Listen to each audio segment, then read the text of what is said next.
Hi, my name's Rowena Field and I'm a physiotherapist from Australia. And what I'd like to talk today about is how we might use low carbohydrate and ketogenic diets as treatment strategies for chronic pain. So I just recently finished my PhD looking at this area. And so what I'm going to do today is run through some of the research projects and some of the background information for that, just to try and maybe build the picture about why a dietary intervention like this might be an appropriate strategy for chronic pain patients.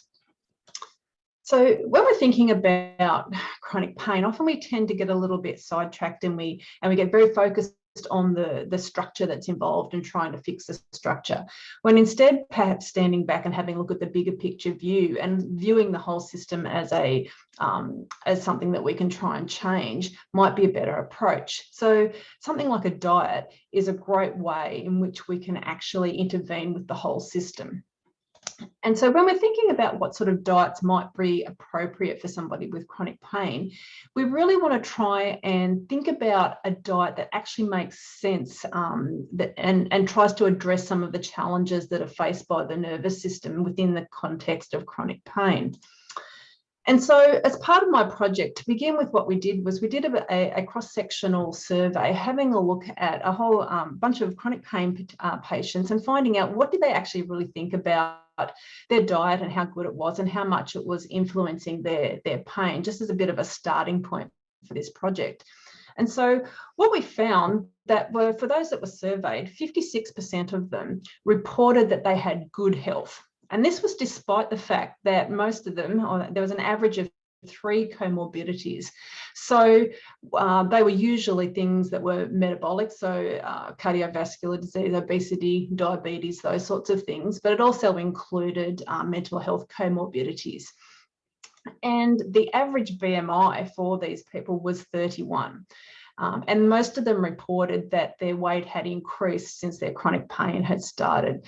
So when we're taking a snapshot of these chronic pain participants, they are not metabolically well. They've got lots of other things going on with their health. And so a dietary strategy is something that is worth thinking about, but not something that was necessarily on their radar.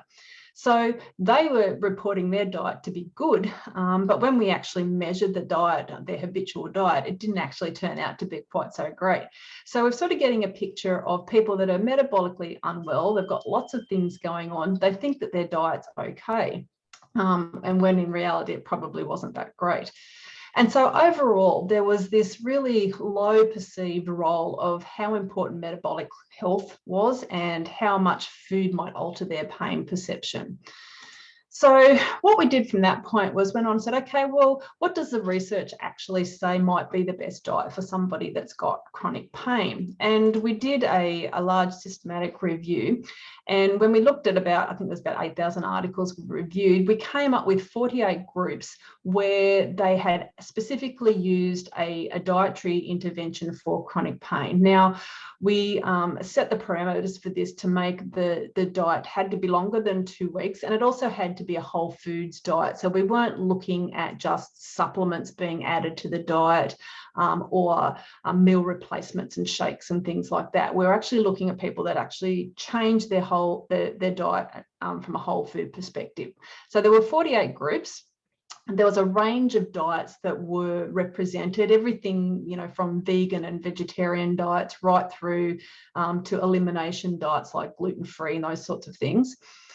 And what we found that there were 17 groups that reported clinically significant improvements in the pain outcomes just from changing their diet. And so we did a meta-analysis pulling together the appropriate results that could be used that way. And we found that there was a significant effect of diet. And it didn't really matter whether we were grouping it by the type of diet or whether we were grouping it by the type of pain that we were looking at. We also found that there were 27 studies reported improvements in other secondary metabolic areas, and they were usually things like losing weight or something like that. And so overall, there's a positive effect of a whole food diet on pain outcomes. But there wasn't any particular single diet that was standing out as the most effective from that group. And so I guess we sort of thought that from that outcome, it was probably things that were common amongst those diets that were the things that were influencing pain. So things like the quality of the diet, how much nutrient density was in there, weight loss that it might have occurred at the same time. All of those things might be involved in some way of actually modulating pain physiology. So what we wanted to think about was how can we actually target pain physiology specifically via the diet or via nutrition? So in what ways can we manipulate the diet that are going to affect some of the targets that we hear about in some of the drug trials and things like that? And so one of the diets that I guess came to my attention was the ketogenic diet.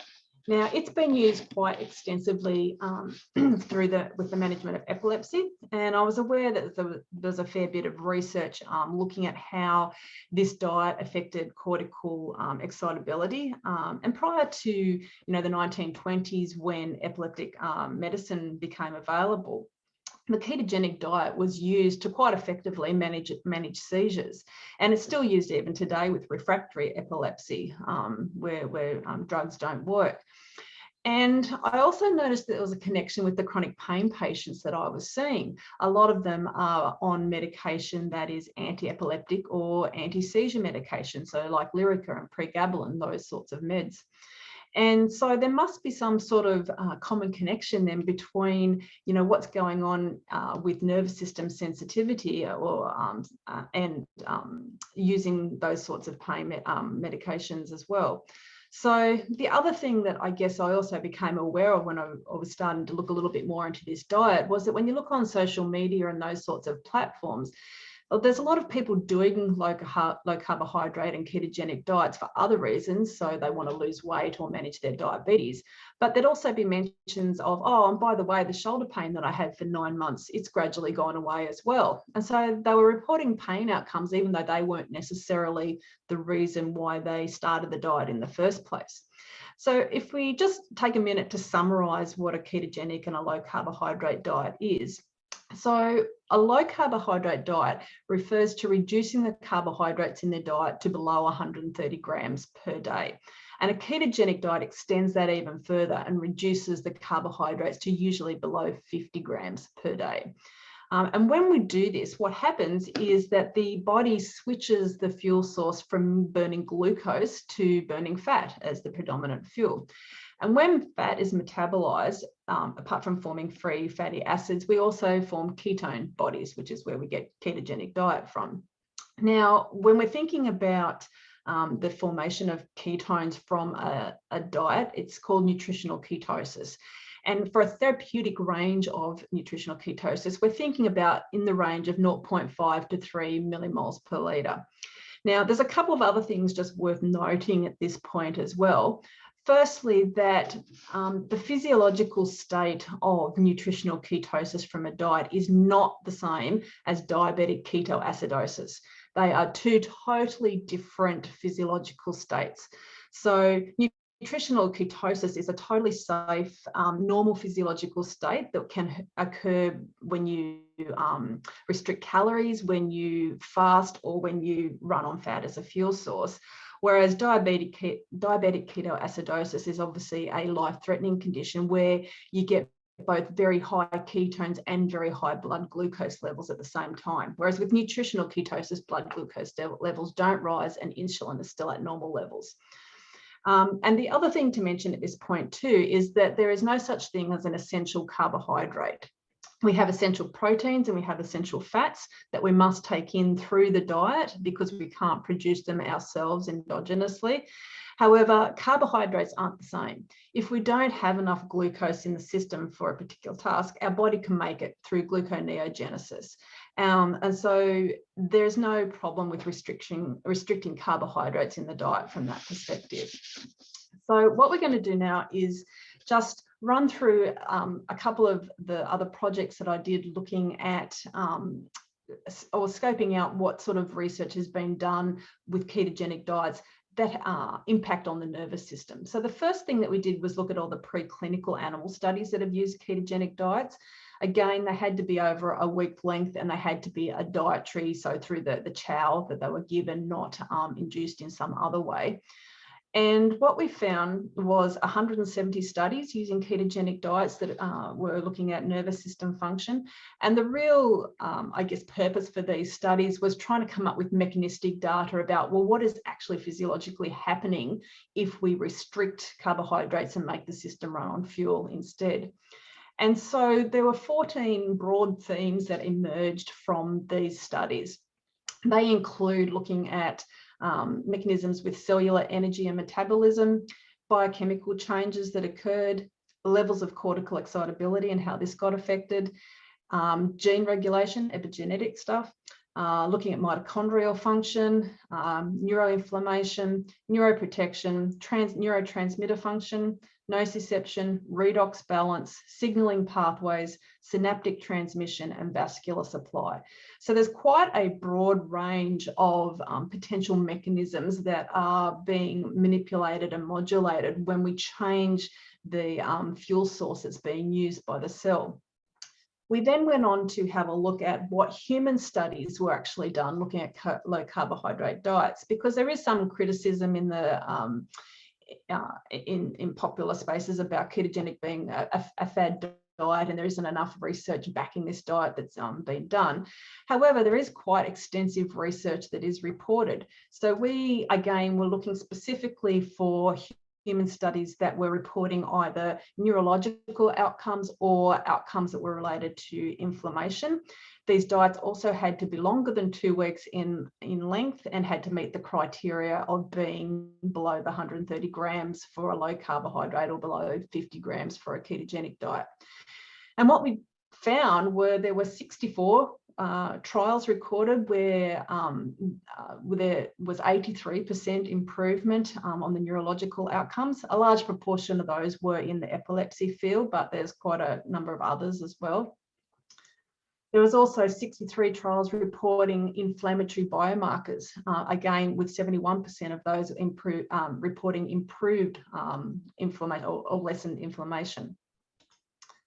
And apart from those neurological ones, there were over 500 other trials in all other sorts of areas. There was a lot, particularly in metabolic health. So there's been a lot of research using ketogenic and low carbohydrate diets in diabetes and obesity management. But there's also quite a lot in looking at cancer trials and sporting ability and that sort of thing as well. So there is quite a lot of published research using the diet. However, there's only currently 3 trials that have been done using low carbohydrate diets, specifically looking for pain management. So one of those was the trial that we've just published, and there was 2 others, both in, one was for knee osteoarthritis and the other one was for hip osteoarthritis. So what we're going to do is just quickly walk through what this actually looks like, what's going on in the body if we put somebody on a ketogenic diet. So this is pulling in some of that mechanistic data that we found in the animal studies and merging it in with the human studies as well. So if we think about what we're actually doing when we're on a ketogenic diet, is we are firstly reducing the dietary glucose, we're reducing the carbohydrate going into the system, and we're potentially increasing the dietary fat. That depends a little bit on what the purpose of the diet is. If you're looking at increasing high ketones for potentially epilepsy management, then they might be adding a lot of fat into the diet. However, if you're looking at something that is trying to reduce weight, so obesity management, there might not be so much fat added back in.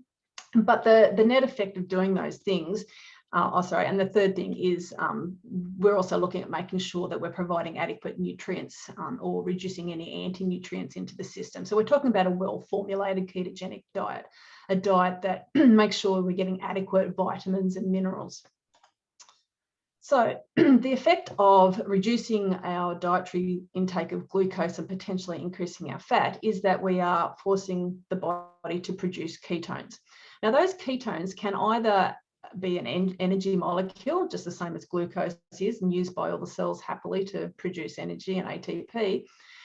The other thing is that they are also potentially a potent signaling molecule. And there's quite a few signaling roles that these ketones play within our systems.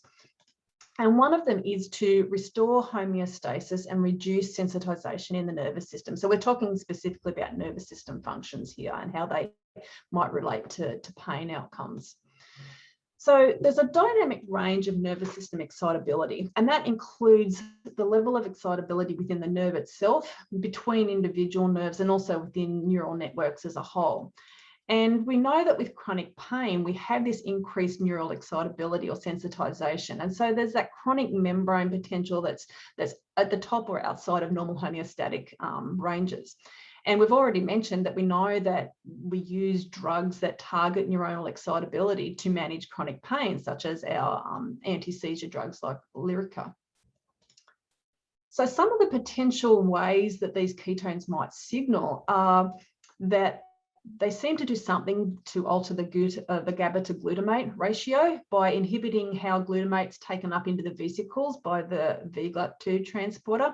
And there also seems to be less glutamate released, so less excitation, and improved resynthesis of GABA to try and balance out that ratio.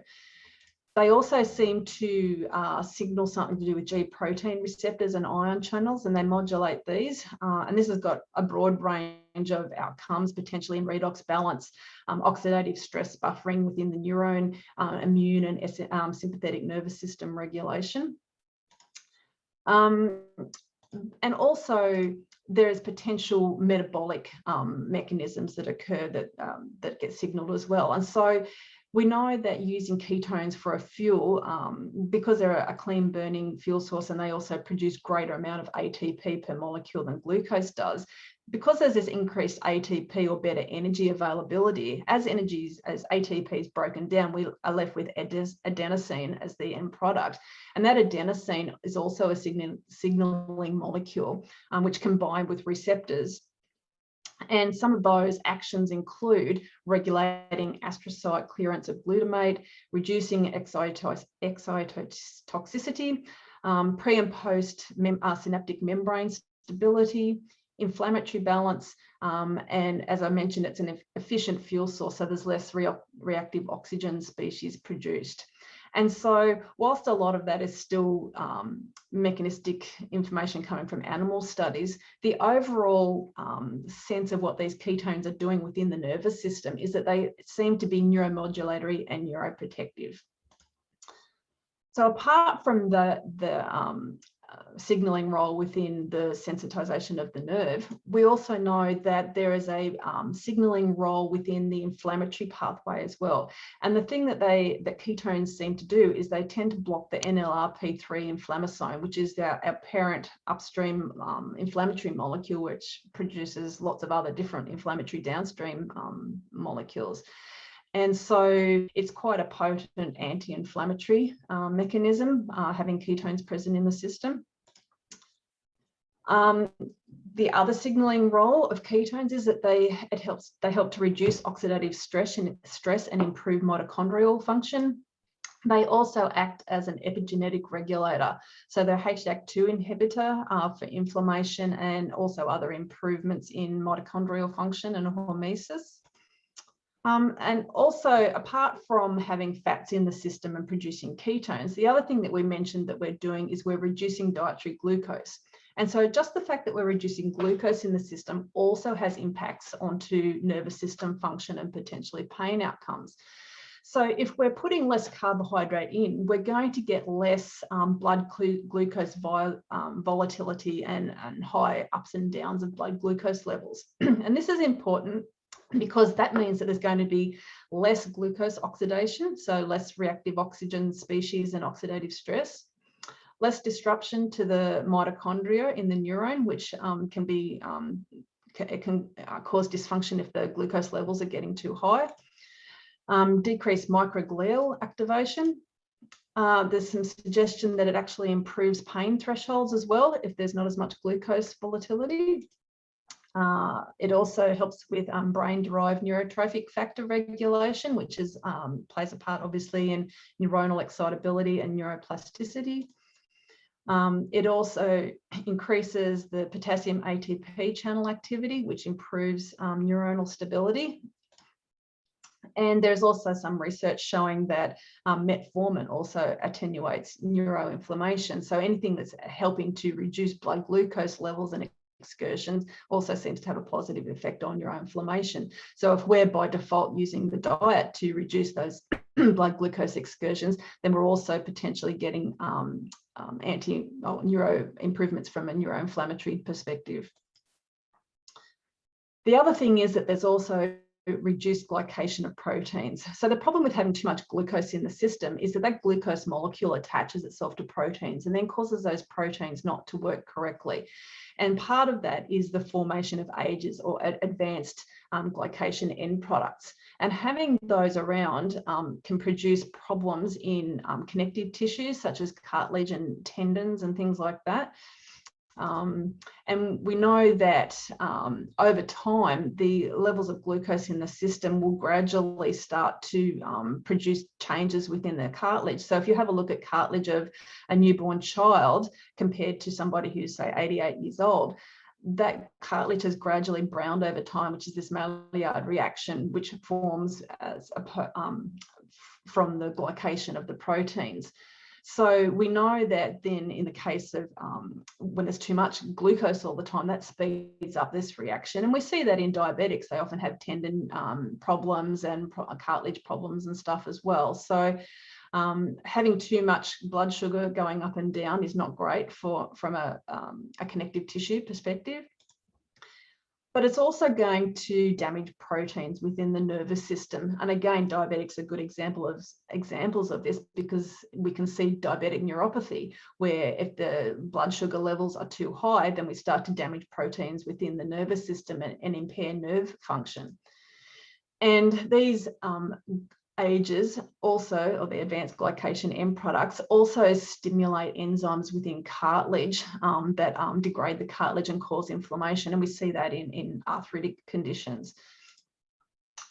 So apart from the potential benefits of decreasing the glucose overall, the other thing that's also going to happen by default is the fact that we're going to reduce the amount of insulin that's required to keep the blood glucose under control.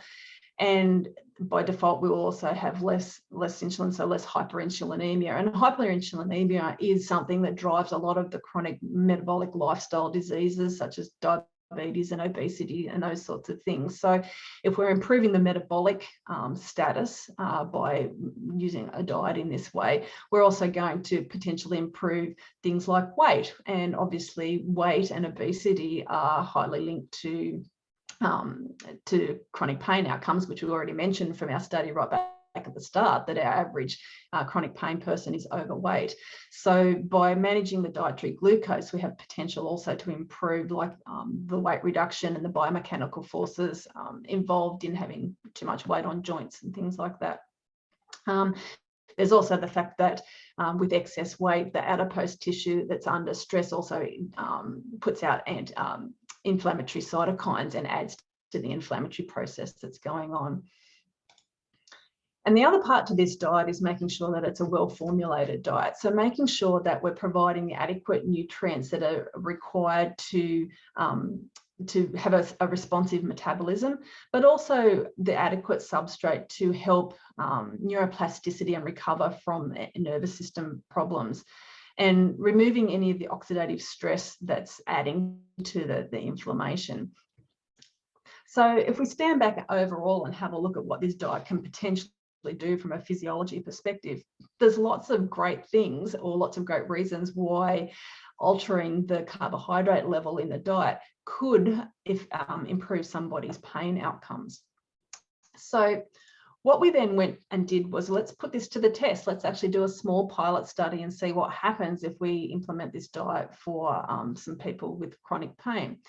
So we found 27 participants that were willing to do a diet to see whether their pain improved. And we started off by measuring their average pain, quality of life, and a few other different measures. And we put all of them on a 3-week run-in period where we just improved the quality of their diet. So we put them on a whole food diet and removed all of the ultra-processed food out using the NOVA classification system. So basically, we were asking them to just buy real food and cook from scratch. We didn't talk about carbohydrates or anything at this point in time. Then at the 3-week mark, we did a whole series of blood biomarkers and other measures. And then at that point, we randomized people into either continuing that diet that they were on or into a ketogenic version of that diet. So they still had to stay off all of the ultra processed food and have a good quality diet, but we also reduced their carbohydrates down to less than 50 grams per day for another 9 weeks. So that it was a 12-week dietary intervention overall. During that time frame, they filled in an online daily pain diary, which included how compliant they were with the diet each day, their mood, their pain levels, all those sorts of things. And then we measured their average pain and quality of life scores again at the end of the 12 weeks, and then 3 months down the track after completion of the diet to see how they had gone. And we found that the average weekly pain reduced for both groups, but a bit more so in the ketogenic diet group. Both groups reported increased in quality of life, but the ketogenic group also had significant improvements in their depression and anxiety measures. They lost weight, which the other group didn't, and they had a reduction in their inflammatory biomarkers. So we measured hs-CRP as that measure. So the conclusion, I guess, from that was that implementing a whole food diet that restricts ultra-processed foods is a valid pain management tool. However, reducing the carbohydrates even further or even going to a ketogenic diet may have potentially even greater pain outcomes, and they may get better metabolic improvements from doing that as well. But I guess one of the things that we sort of took away from the study was that just cleaning up the diet was a good starting point. So even if we can't get people to buy into carbohydrate restriction or doing a full-on ketogenic diet, asking people to remove the processed food is a great starting point from a pain management perspective. And then people that were interested in trying to take that a little bit further and actually do it as an intervention strategy, then reducing the carbohydrates has potential for greater benefits again. So I guess my takeaway points from this talk are that any starting point, the starting point for any diet as a treatment for chronic pain should be the removal of ultra-processed foods, and that the treatment option of a low carbohydrate or a ketogenic diet should be offered to patients with chronic pain. And that should include the explanation of some of that physiology that we've talked about and giving them the reason why doing that diet might impact favourably on their nervous system and the problem that it's facing at the moment in the context of having chronic pain. And the other thing is that the diet needs to be well formulated. So it needs to make sure that it's meeting all the vitamin and mineral requirements. And now that was something that I didn't mention before when we were talking about how we ran the study, but another part of it was that we developed a list of the top 10 low carbohydrate foods for all of the different vitamin and mineral categories. And we gave that to the, the participants doing the trial and asked them, it was a bit like a bingo sheet, and asking them over the space of a week, try and make sure that you're eating something out of all of those different categories to ensure that the nutrient sufficiency of the diet is right. Because as with any diet, we can do it poorly, regardless of whether it's a low carbohydrate or a Mediterranean or a vegetarian diet. We can all still formulate those diets in a way that don't meet all the vitamins and minerals. And so we were very clear when we did the study, we wanted to make sure that this was a diet that couldn't be criticised for missing out on essential vitamins and minerals. And that's another paper that we've got under review at the moment, looking at it. It's possible very easily to make a low carbohydrate diet that covers all of the vitamins and minerals required. So thank you.